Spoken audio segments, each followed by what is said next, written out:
تو وہاں ہماری اکثریت ہونے کے باوجود ہمارے لوگوں کو خریدا گیا، ورگلایا گیا اور ہماری حکومت ختم کر دی گئی، اور ہمیں یہ بتایا تک نہیں گیا کہ جو پرائم منسٹر ہے وہ پی ٹی آئی کا ہے یا پی ڈی ایم کا ہے، جس طرح پاکستان میں پی ڈی ایم حکومت کر رہی ہے، اسی طرح وہاں۔ تو جب ہمیں پتہ چلا کہ وزیر اعظم نے کہا کہ میں پی ڈی ایم کا شکریہ ادا کرتا ہوں، تو میں آپ کو یہ بات ریکارڈ کے طور پر بتانا چاہتا ہوں کہ اپوزیشن لیڈر اس اسمبلی میں موجود تھے کہ میں نے کہا ہم نے تو پی ٹی آئی کو ووٹ دیا ہے، ہم نے کسی آزاد امیدوار کو ووٹ نہیں دیا۔ تو ساتھ میں نے یہ کہا کہ یہ ماڈل بنانے والوں کا بہت شکریہ کہ ایسا ماڈل کوئی آزاد کشمیر میں پہلے نہیں بنا سکا، جس پر راجہ فاروق حیدر سابق وزیر اعظم نے کہا کہ یہ ماڈل جو ہے یہ فیصل نصیر صاحب کا ماڈل ہے۔ اسمبلی کے اندر یہ بات ہوئی، کوئی ایسے ڈکی چھپی بات نہیں ہے۔ تو ہم یہ چاہتے ہیں کہ یہ مداخلت بند ہونی چاہیے۔ آزاد کشمیر کا جو خطہ ہے یہ تقاضا کرتا ہے کہ مضبوط پاکستان آزاد کشمیر جو ہے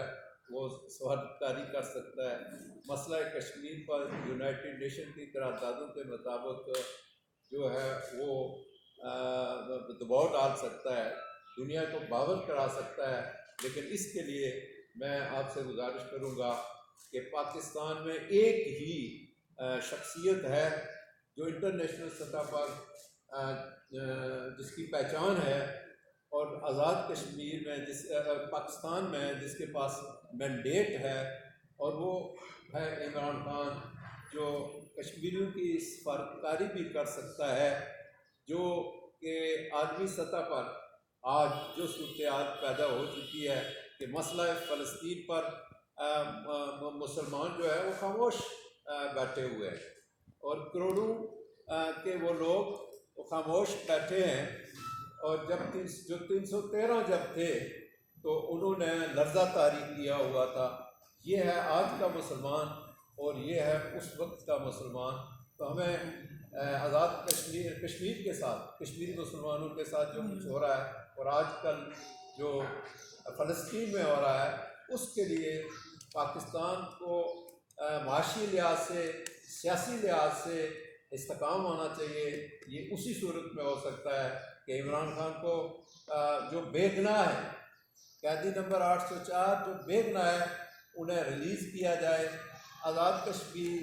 جی پی اور پاکستان اور عالم اسلام کے معاملات جتنے بھی ہیں وہ انشاءاللہ اس پاکستان کی بنیاد پر حل ہوں گے، اور ہمارے ادارے جو ہیں وہ بھی اسی صورت میں مستحکم ہو سکتے ہیں دنیا کے سامنے، جو بدنام ہو چکے ہیں وہ کہ وہ خان صاحب کی رائے کو فوراً عمل میں لائی جائے۔ شکریہ۔ بسم اللہ الرحمن الرحیم۔ میں